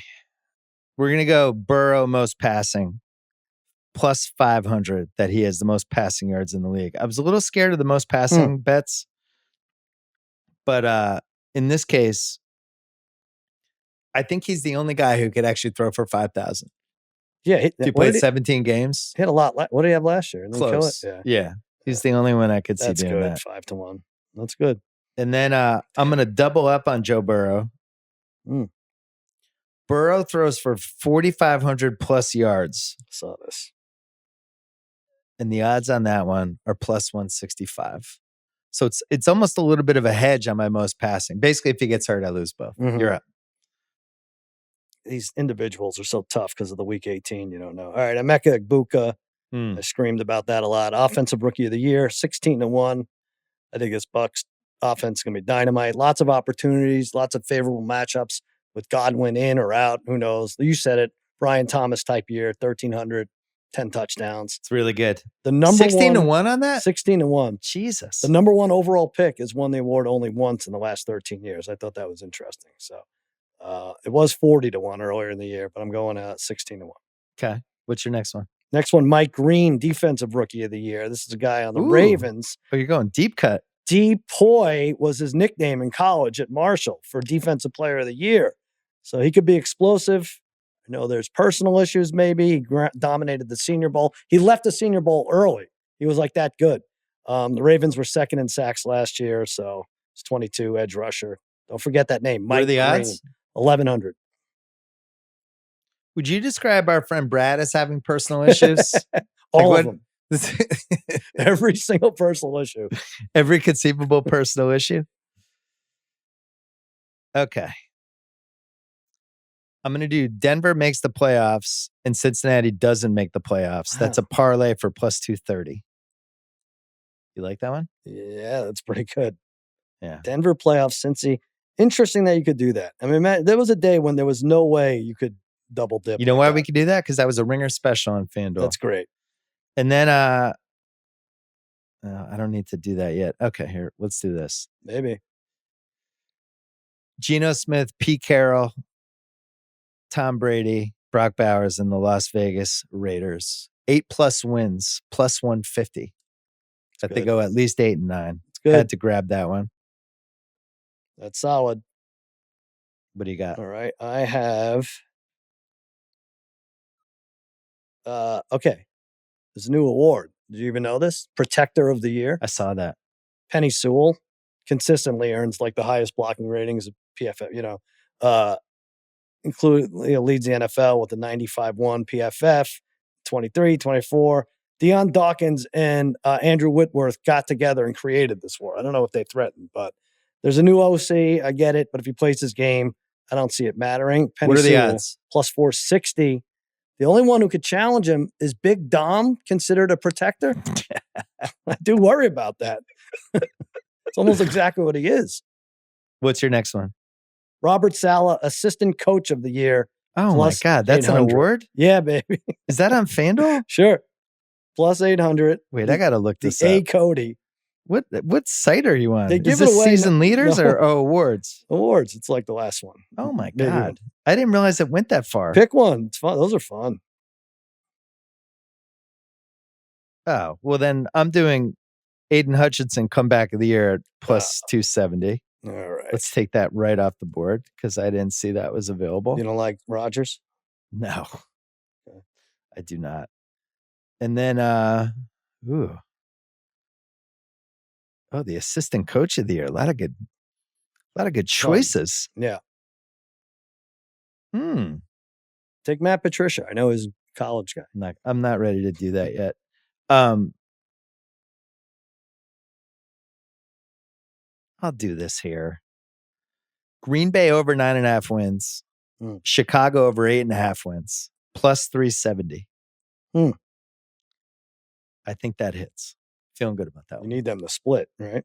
Yeah. Okay. That's a good one. All right. We mentioned this. We were talking about this at Hercules. Hurts to have the most rushing touchdowns, plus 800. It's ridiculous. Yeah, he does this. They didn't change that rule for Neanderthals. I don't know why that tush push is there. He has 42 rushing touchdowns in 3 years. He's always around 15. Cook had more than him last year. Gibbs and Henry, they only had one more, I think. I like Hurts plus 800. I'm trying to think who beats this. Out of those guys? Or no, just in general. I mean, Barkley's right behind him if they want to make an example of it. Travion Henderson? What's your other one? Mike Evans, 1,000+ yards, minus 130. 11 in a row, right? Every year he's played, he's had 1,000 It's a yards. great bet. Minus 130? Minus 130. Week 18, home against the Panthers. What number would you be comfortable at for him? I mean, you saw last year what they did. They stacked it up. They just threw to him every down. They were winning and they threw to him. Yeah, so he'd be like at 840 yards and they're just going for it. I wrote down 650. Okay. I think he can get 350 yards in that last game. All right, those are mine. That's really smart. Did you do an AFC East bet? I don't think so. All right, well, I'm going to do it. I thought you did it. What'd you do at the top? I did NFC South, okay. NFC North. Buffalo, New England, Jets, Dolphins, exact order, plus 600. I'm going to step in on that. You love that. Yeah, I just like the odds because Buffalo, New England lock those down, and you're just arguing about the last. That's pretty good. That's pretty damn good. And then, this is a fun one. Nico Collins, most receiving yards, 10-1. Really? So that's basically, that's Chase missing like 2 games with calf tightness, Jefferson being JJ McCarthy, and then all of a sudden Nico Collins has the most yards. That's yards. everyone in the league missing 2 games. Yeah. No, that's good. All right, I'm going to go Baker, passing touchdowns plus 900. Ooh. Most passing touchdowns, 41 last year. No sign of slowing down. What are the odds? Plus 900. Okay. And I'm going to go Love 30 or more touchdowns plus 190. Ooh. We both love Love. There we go. Plus 190. All right. I'm going to do Travion Henderson for Offensive Rookie of the Year, 16-1. Oh, that's good. The case is, if you look at Jahmyr Gibbs' stats as a rookie for Detroit, and he ended up with like almost 1,000 rushing yards and like 500 receiving yards or something like that. I actually think Henderson can do better than that. Nice. So it's him versus Zegbuka versus who's the other receiver? Golden versus Genty. Few. Yep. Yeah, Genty's probably. I mean, Genty's the safest pick, but yeah. And then I'm going to take this right off the board. Dak Prescott, 4,000 yards, plus 105. Shit. Suck on that. All right. How do you not take that already? I have another Dak one. I mean, it's a little bit of a swing. Hold on. The Fogo de Chao waiter just came over. You guys doing good? You're good. We're fine. Keep bringing the steak. Wait, so Prescott 4,000 plus? Yeah, plus 105. Okay. Basically, he would have to get hurt not to get that. I don't, especially because you don't have any running backs. Right. He's going to be throwing the ball like 40 times a game. Yep. Okay. No, I'm not going to argue. How about Prescott most passing yards? He had 4,500. He's 1 year removed from 4,500. That's plus 900. You're taking that? Yep. I know you have Burrow there. And I'll take. How about this? Travis Kelce under 4.5 touchdowns. He had 3 last year. He's going to be worried about freaking Flowers and seating charts and who's going to be fighting with who and, which in-laws hate each other. He's going to need counseling for all this. He's not going from 3 to 5, even if the 35-year-old remains healthy. Plus 112, under 4.5. I have. Oh, this is a good one.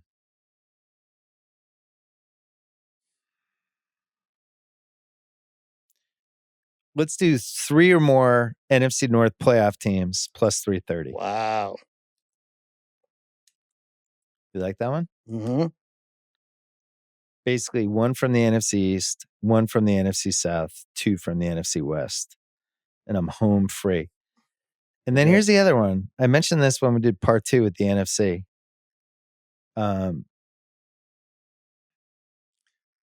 Michael Penix. Led college football in interceptions, or at least his conference had 11. Yep. He's going to be chucking the ball, slinging it around. I have him for most interceptions, 14-1. Wow. I think I would have taken that at 8-1. So isn't this one where there's no other option? You want to take if there's no other option, right? Because you need this guy to play to have the most interceptions. Well, that was the other thing I was thinking. I wanted to take a younger QB that might, I mean, he had 4 season-ending injuries in college, so maybe not the best guy for that. But I thought 14-1 were good odds. What do you got? Chiefs touchdown every game. Oh, plus 110. Last 4 years, 75-2. Only 2 out of 77 games didn't they not score a touchdown. One was 2 years ago against Denver. They had 3 field goals. One was last year, week 18. That's the one that's sticky. They lost 38-0. I think it's as close as even money lock as you can get. Bet So they're what are the underpriced. odds? Plus 110. Okay. And then I get another one. Yep. Detroit to make the divisional round, to make it to at least the divisional round, plus 130. So they can get a bye like they did last year, and then you automatically win. Or they can win 10 games like I have them, and then they have a home game probably against an inferior team. That's what I have. I don't think they're in a ton of danger of missing the playoffs. That's why I pick plus 130. All right, long shot. Denver and Green Bay make it to championship weekend, Wow. the Final Four. 33-1. That's Just make the fun. Final Four. Yep. Good to go. And then I'm going to bet. Where's the other one I had? Oh, man. Am I starting to run out of it? That's all right. No, It was I a don't valiant want to effort. run out of really it. was. A Philly Green Bay NFC title game. What do you think the odds are for that? 12? 20-1. Really? Yeah. Oh, that's good. I didn't look at those. I should have looked at some of those. Those are we call those runway bets. When you're leaving a FanDuel state, you're like, I got to get $40 on all these FanDuel matchups. should do ads for one-way bets One-way when bets? when the flight attendant's like, sir, can you please put your phone away? You're like, hold on, I got 2 more minutes. Yeah, there's going to be just finishing this parlay. A huge brawl 6 rows from here that you're going to have to tend to in a few minutes. But yeah, so you were convinced FanDuel was paying off pilots to stay on the runway for 6 extra minutes in states where gambling was legal. Yeah, I think they were in cahoots with what's the Spirit Air. That's the only thing that kept them going as long as it did. Yeah, I think it's smart. Okay, I'm gonna go Darnold most interceptions plus 1,100. I looked at it. Yeah, I liked 12. It. He's had as many as 15. Smart Right there. Jonathan Gannon, coach of the year. I thought the tap out was coming. No. Gannon, coach of the year, plus 1,400. Do or die year for him. I think it's his award if he could take them from under 500 to the division title. But interesting. Okay. There you go. There's my 2. I have I'm going to bet on a couple young QBs here. Tennessee over 5.5 wins. New England over 7.5 wins. Plus 185. Mm-hmm. And then I'm going to do the one, the only Brock Purdy, 4,000 yards, plus 105. That's good. I had a Purdy one. Guy too, slings somewhere. it. Yep. Plus 105? Yep. Purdy 4K plus 105. Okay. All right. I will go. All right. This is the Giants Meathead fan special. Meathead Giant fan long shot future play. Okay. Cam Scatabo. To record 1 or more receiving touchdown, 1 or more rushing touchdown, and 1 or more passing touchdown in the regular season. 29-1. Could you see it? So TD Triple Crown? Yep. Pass, rush. 29-1. 29. Can't you see it? Like, yeah, did you see Jerry's face when week 18 in a meaningless game, he threw a 15-yard? That's fucking great. Who cares? We're 2-16, whatever. Did Scatabo, did he throw passes in college? Like, is there some, were you studying YouTube clips of him? He had a rolling play where I don't think it worked from what I saw, but 29-1. What's your other one?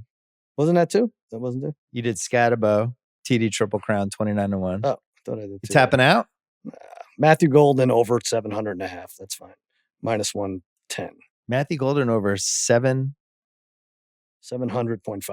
700. Oh, man. That's a good one. Plus 110.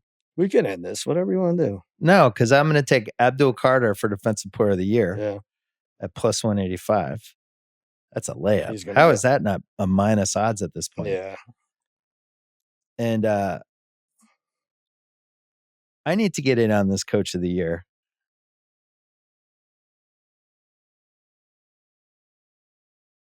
Do it. It's fun.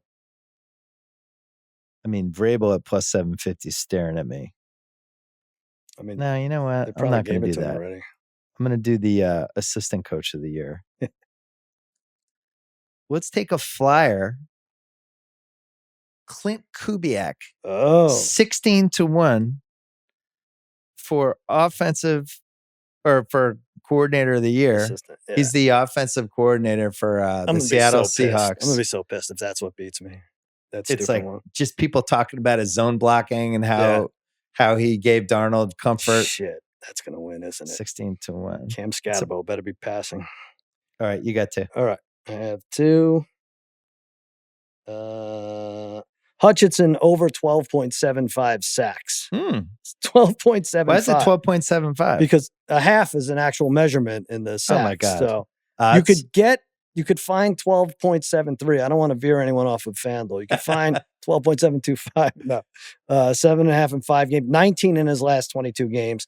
There's JJ McCarthy, Caleb Williams, who takes a lot of sacks, Flacco, Russ, Stafford the statue, Rodgers, if he's still standing in December. I like this. So what are the odds?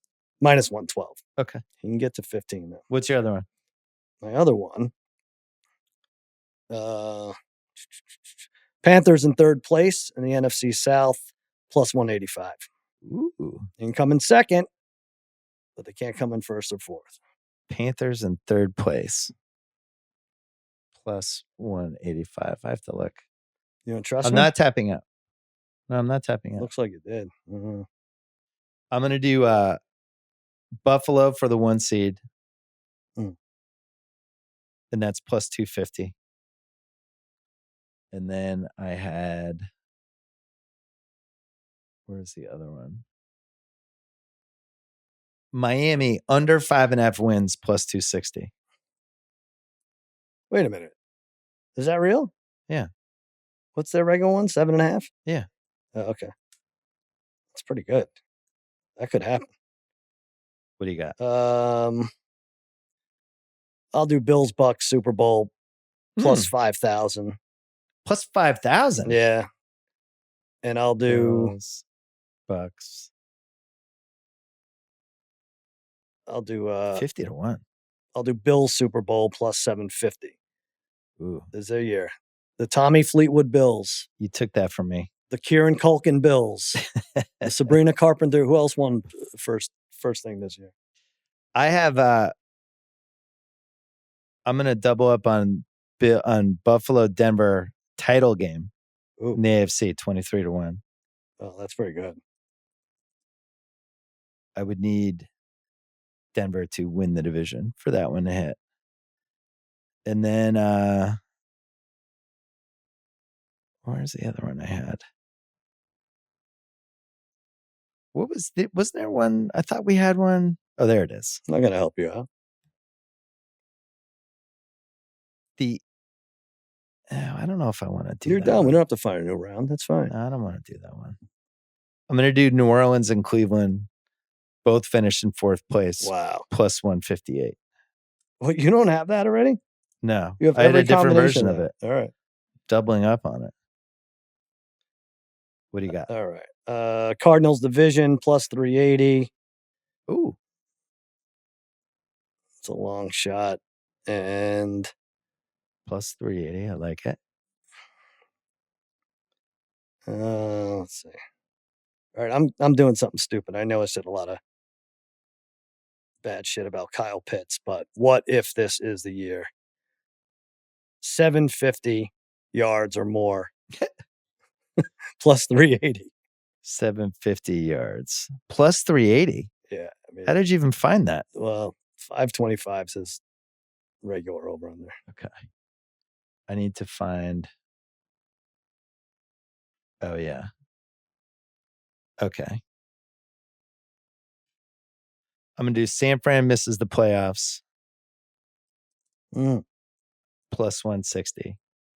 Okay. And I'm going to do Seattle division plus 500. All right. Double up. Sure. On those two beauties. We talked about this in the first podcast. Chargers lose in the wild card round plus 290. I don't even have them to make the playoffs, but this seems like everybody should have this every year. Can we just get it out of the way? What are the odds? Plus 290. They're either going to lose the Shakey's game or they'll be hosting essentially a road game. Okay. And then I get another one. Yep. I'm going to go Adams under 925.5 minus 110. Under. Yeah. I don't trust Stafford being around for a lot of that. Under 1025 and a half? 925. 925 and a half. Odds were what? Minus 110. Minus 110. Okay.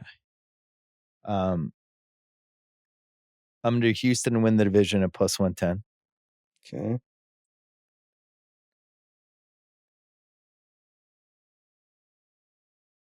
And then I'm going to do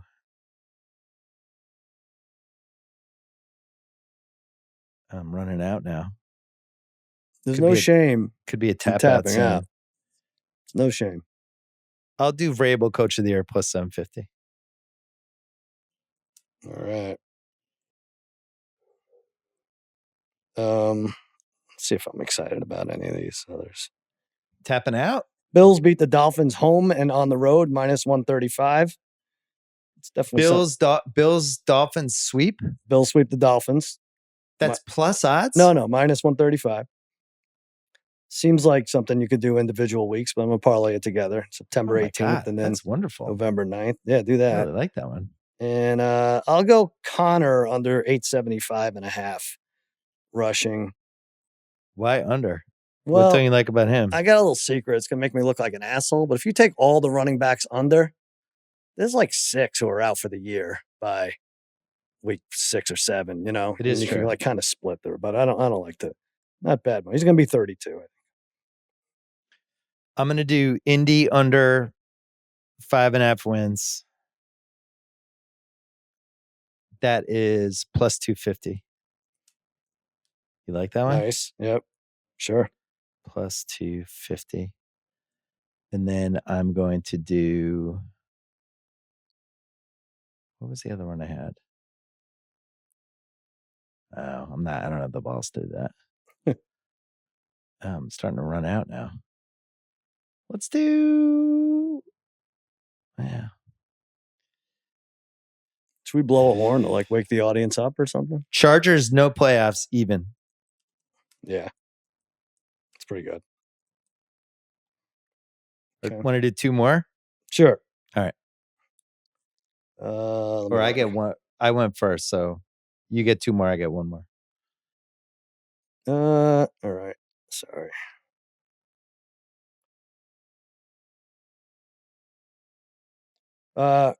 Fields 6+ rushing touchdowns plus 115. He's had 8, 4, and 5 the last 3 years. He had 5 in 10 games last year.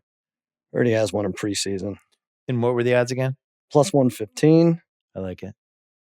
And then Cup under 5.5 touchdowns. That's under. That's minus 154. It's a big vig, but come on. There's got to be some decline a little bit there. I don't see a lot of scoring.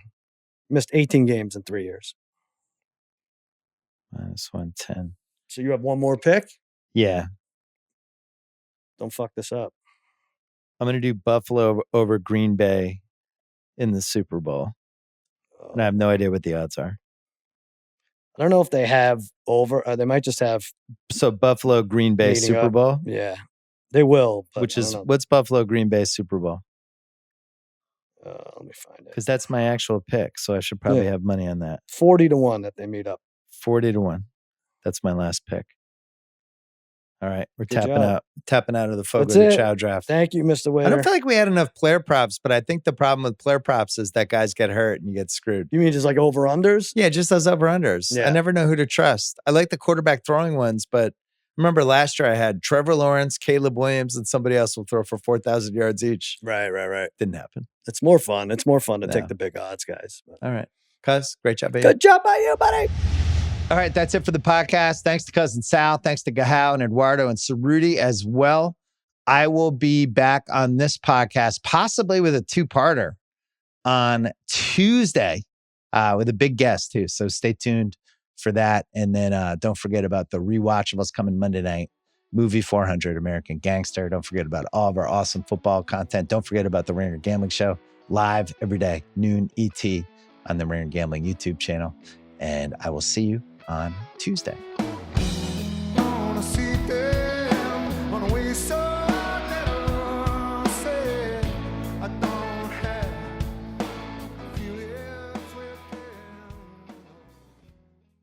Must be 21 plus in present select states. For Kansas, in affiliation with Kansas Star Casino, or 18 plus in present in D.C., Kentucky, or Wyoming. Gambling problem? Call 1-800-GAMBLER or visit rg-help.com. Call 1-888-789-7777 or visit ccpg.org/chat in Connecticut or visit mdgamblinghelp.org in Maryland.